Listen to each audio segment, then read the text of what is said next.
Good morning students. Class 11th chapter excretory products and there elimination.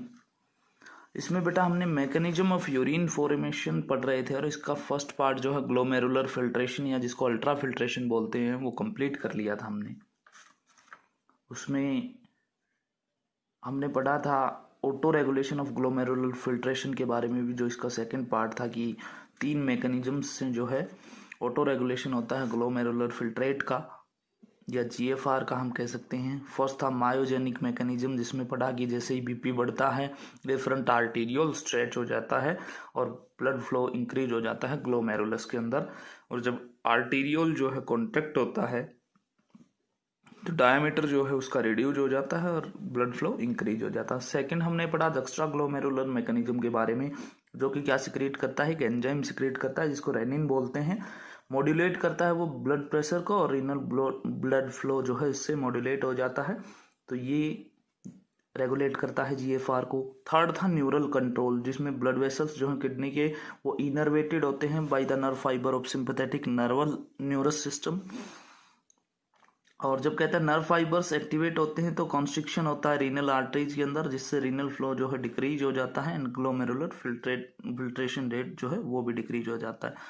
Second जो part था mechanism of urine formation का वो था tubular reabsorption. इसमें हमने बताया कि बोमन्स कैप्सूल से ग्लोमेरुलर फिल्ट्रेट एंटर करता है पीसीटी के अंदर और एब्जॉर्प्शन होता है सेलेक्टेड मटेरियल्स का फिल्ट्रेट के अंदर से into the blood bye peritubular capillaries और वासा रेक्टा। थर्ड इसमें फिर बेटा पार्ट्स बताए कि पीसीटी के अंदर कितना परसेंट जो है ग्लोमेरुलर फिल्ट्रेट एब्जॉर्ब होता है, डीसीटी के अंदर descending limb of loop of Henley के अंदर, ascending limb of loop of Henley collecting duct के अंदर कितना होता है। अब जो हम मैकेनिज्म ऑफ यूरिन फॉर्मेशन का थर्ड पार्ट और लास्ट पार्ट जिसको बोलते हैं ट्यूबुलर सिक्रीशन के बारे में पढ़ेंगे। ट्यूबुलर सिक्रीशन, ट्यूबुलर सिक्रीशन क्या होता है? तो ट्यूबुलर सिक्रीशन होता है बेटा, ध्यान से सुनिए, the cells of the renal tubule not only remove substances from the filtrate by the process of reabsorption. जो कहता है रीनल ट्यूब्यूल के जो सेल्स हैं वो सिर्फ और सिर्फ सब्सटेंसेस को ही रिमूव नहीं करते हैं फिल्ट्रेट से by the process of reabsorption, और उनको रिमूव करके वो कहाँ पे भेजते हैं, send them to the blood capillaries, but also, लेकिन इसके साथ साथ क्या एक्सक्रीट करते हैं, एडिशनल वेस्ट जो प्रेजेंट रहता है from the blood stream into the filtrate. जो एडिशनल वेस्ट जो प्रेजेंट रहता है ब्लड स्ट्रीम के अंदर उनको उसको फिल्ट्रेट के अंदर भेज देते हैं by the process of secretion.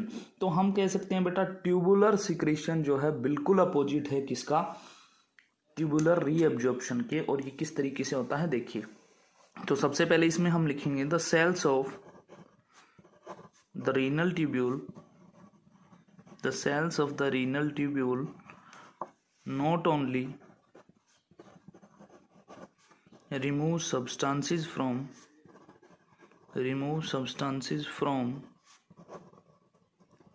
the filtrate by the process of reabsorption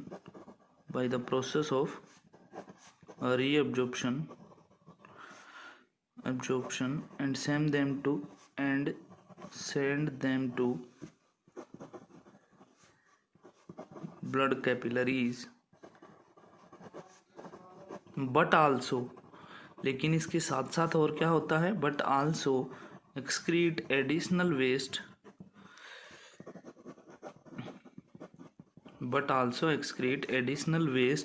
from blood stream into the filtrate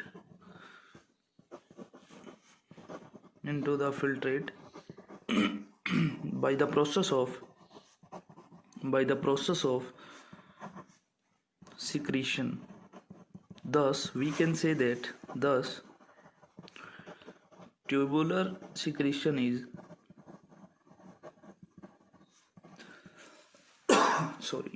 is the opposite of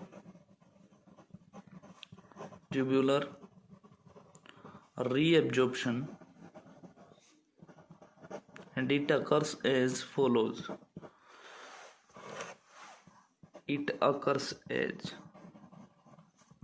किस तरीके से होता है ट्यूबुलर सिक्रीशन। फर्स्ट पॉइंट इसमें हम बताएंगे बेटा, creatinine, हिप्यूरिक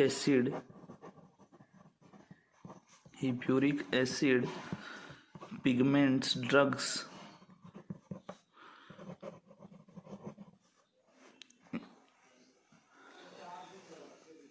are actively secreted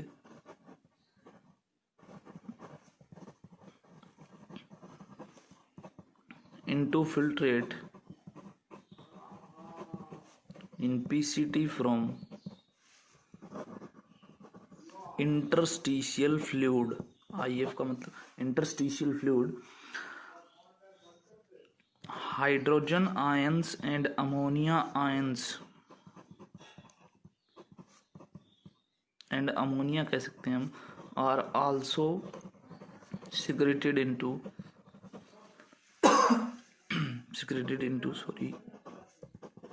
PCT। Hydrogen ions और अमोनिया जो है वो भी सिक्रेट हो जाते हैं PCT के अंदर। सेकंड हम इसमें बताएंगे, यूरिया जो है वो एंटर करता है फिल्ट्रेट के अंदर। Urea enters into filtrate by diffusion in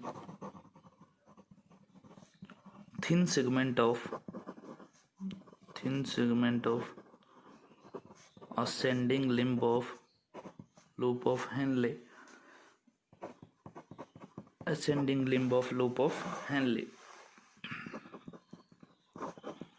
next बताएंगे potassium, hydrogen, ammonia,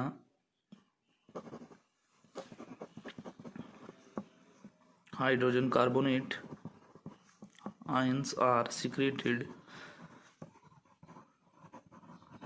by active transport into the filtrate in DCT। बता दिया बेटा आपको, creatinine, hippuric acid, pigment, drugs जो है एक्टिवली सिक्रेट होते हैं फिल्ट्रेट के अंदर in PCT from interstitial fluid. Hydrogen ions and ammonia are also secreted into PCT। Second हमने बताया कि यूरिया जो है एंटर करता है फिल्ट्रेट से bye diffusion in thin segment of ascending limb of loop of Henle. और थर्ड हमने बताया कि potassium, hydrogen, ammonia and hydrogen carbonate ions जो है सिक्रेट होते हैं एक्टिव ट्रांसपोर्ट के द्वारा into the filtrate in DCT। इसके बाद हम बताएंगे मैक्सिमम हाइड्रोजन सिक्रीशन, और सबसे ज्यादा जो हाइड्रोजन का सिक्रीशन होता है अकर्स इन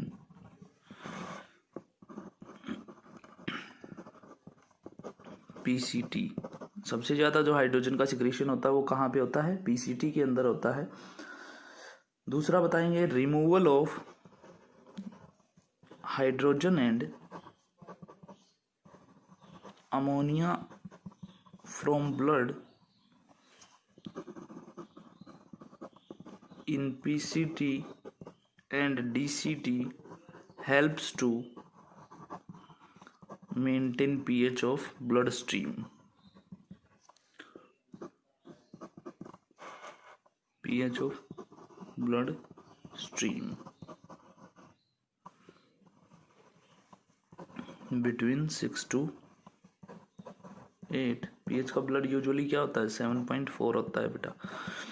तो मैक्सिमम हाइड्रोजन और जो सिक्रेशन होता है वो PCT के अंदर होता है, और जो हाइड्रोजन और अमोनिया के जो आयंस कहता है रिमूव होते हैं PCT और DCT के अंदर, वो हेल्प करते हैं to maintain the pH of blood stream,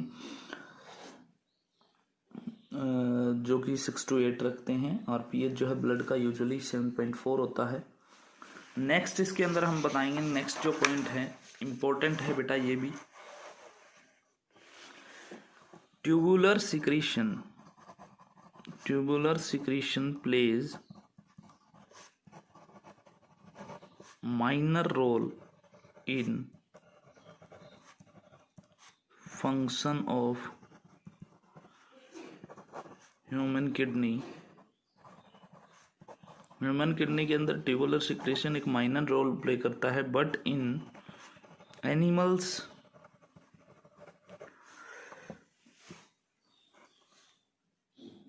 like marine fishes desert amphibians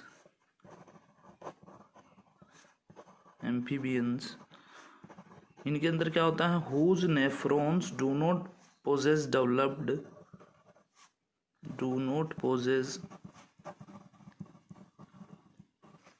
developed glomeruli. इनके नेफ्रॉन्स जो हैं इनके अंदर डेवलप्ड ग्लोमेरुली नहीं होती, तो their urine is formed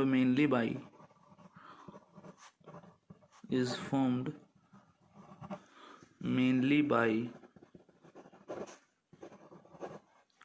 tubular secretion of urea, creatinine, hippuric acid and mineral ions। और जो इम्पोर्टेंट है यहाँ, kidney excretes about 1.5 liters of urine in a day। लगभग जो है कितना एक्सक्रीट आउट करती है, 1.5 लीटर यूरिन जो है पर डे जो है किडनी एक्सक्रीट आउट करती है। नेक्स्ट इसके अंदर हम बताएंगे बेटा डिफरेंस जो है ट्यूबुलर रीअब्जॉर्प्शन और सिक्रीशन के बीच। तो ओरली मैं आपको बता देता हूँ, ट्यूबुलर रीअब्जॉर्प्शन में क्या होता है बेटा, absorption of selected materials from the nephric filtrate into the blood of peritubular blood capillaries. फिर रिपीट करता हूँ, एब्जॉर्प्शन होता है सेलेक्टेड मटेरियल्स का फ्रॉम द नेफ्रिक फिल्ट्रेट, और नेफ्रिक फिल्ट्रेट से कहाँ जाता है, blood of peritubular blood capillaries के अंदर। जबकि ट्यूबुलर सिक्रीशन क्या होता है, रिमूवल होता है सेलेक्टेड मटेरियल्स का from the blood of the peritubular blood capillaries into the nephric filtrate. तो रीअब्जॉर्प्शन में क्या होता है बेटा, एब्जॉर्प्शन होता है सेलेक्टेड मटेरियल्स का, नेफ्रिक फिल्ट्रेट से कहाँ जाता है, ब्लड कैपिलरीज की पेरीट्यूबुलर ब्लड कैपिलरीज के अंदर। जबकि ट्यूबुलर सिक्रीशन के अंदर रिमूवल जो होता है सेलेक्टेड मटेरियल्स का, वो कहाँ से कहाँ जाता है, पेरीट्यूबुलर ब्लड कैपिलरीज से नेफ्रिक फिल्ट्रेट के अंदर। यही जो है मेन डिफरेंस है। नेक्स्ट इसमें आएगा बेटा जो नेक्स्ट टॉपिक हमारा, mechanism of concentration of the filtrate. Concentration जो है फिल्ट्रेट की कैसे रहती है, तो the counter current mechanism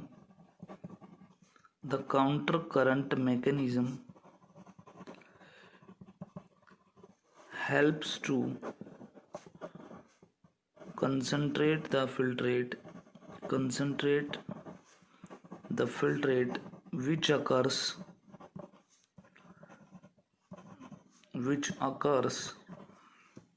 in loop of Henle and vasa recta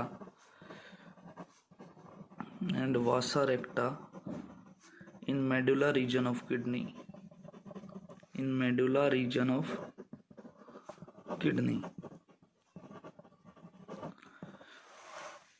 counter current mechanism जो है वो क्या करता है, help to concentrate the filtrate which occur in loop of Henle. जो फिल्ट्रेट जो होता है लूप ऑफ हेनले और वासा रेक्टा के अंदर रहता है, इन मेडुला रीजन ऑफ किडनी, इसको काउंटर करंट मैकेनिज्म कंसंट्रेट करता है।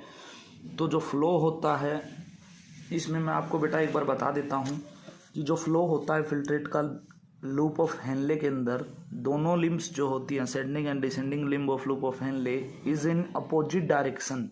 दोनों के अंदर अलग अलग डायरेक्शन के अंदर होता है। तो इस तरीके से उसके अंदर ही क्या बनता है, काउंटर करंट बनता है। जो फ्लो होता है ब्लड का टू लिम्स ऑफ वासा रेक्टा के अंदर is also in opposite direction, therefore form A counter current. Proximity between loop of Henle and vasa recta as well as counter current in them help in maintaining increasing osmolarity towards the medullary interstitium या interstitial fluid। देखिए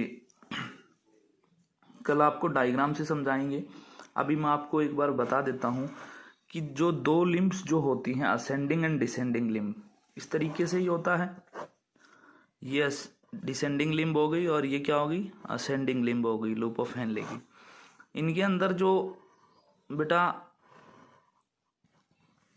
concentration जो होता है, filtrate का जो flow होता है वो अपोजिट डायरेक्शन के अंदर होता है। इसके अंदर इस डायरेक्शन के अंदर होगा, तो इसके अंदर इस डायरेक्शन के अंदर होगा। तभी यहाँ काउंटर करंट बनता है। और जो लिम्ब हैं वासा रेक्टा की, उनके अंदर भी अपोजिट डायरेक्शन के अंदर होता है। और ये जो अपोजिट डायरेक्शन के अंदर जो फ्लो होता है फिल्ट्रेट का इन दोनों लिम्ब्स के अंदर, इसी से काउंटर करंट बनता है। और सबसे मेन चीज जो है वो क्या है, मेंटेन इंक्रीजिंग ओस्मोलरिटी। जो ओस्मोलरिटी बढ़ती है इसके अंदर, उसको मेंटेन करने का काम होता है। जैसे यहाँ से चला 300 मिली ओस्मोल पर लीटर, तो यहाँ 600 हो जाएगा, यहाँ 900 हो जाएगा, और यहाँ आकर के 1200, ठीक है, मिली ओस्मो पर लीटर। और फिर ये जब वापस यहाँ से चलेगा तो यहाँ फिर 900 या 1000 हो जाएगा, यहाँ फिर 600 हो जाएगा, यहाँ फिर आकर के 300 हो जाएगा।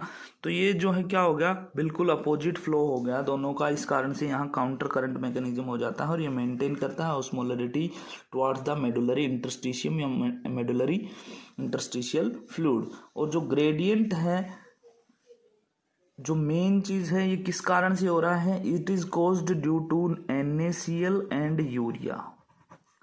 NaCl और यूरिया के कारण यहाँ पे काउंटर करंट मैकेनिज्म जो है बन रहा है। Counter current mechanism helps to maintain concentration gradient in medullary interstitial fluid which help in easy absorption of water, ताकि जो है आसानी से एब्जॉर्प्शन वाटर का हो सके from the filtrate present in collecting duct. तो बेटा आज के लिए हम इतना ही करेंगे। कल significance of urea counter current mechanism का जो है मैं पहले डायग्राम बना के तैयार रखूंगा, उसके बाद आपको जो है काउंटर करंट मैकेनिज्म समझा दिया जाएगा, सिग्निफिकेंस ऑफ यूरिया, और फिर regulation of kidney function, kidney किस तरीके से फंक्शन करती है, रेगुलेट करती है, तो वो पढ़ के और फिर हम स्टार्ट कर देंगे इसी चैप्टर का next part, excretory products and there elimination in humans. Excretory products और एलिमिनेशन उनका ह्यूमंस के अंदर क्या क्या होते हैं, जैसे यूरिया हो गया, बाइल पिगमेंट हो गया, क्रिएटिनिन हो गया, waste product of nucleic acid metabolism हो गया, excretion of drug hormone and other substances, carbon dioxide, water, vitamin, spices etcetera, इन सब के बारे में हम पढ़ेंगे। तो आज के लिए इतना ही बेटा, thank you and have a nice day.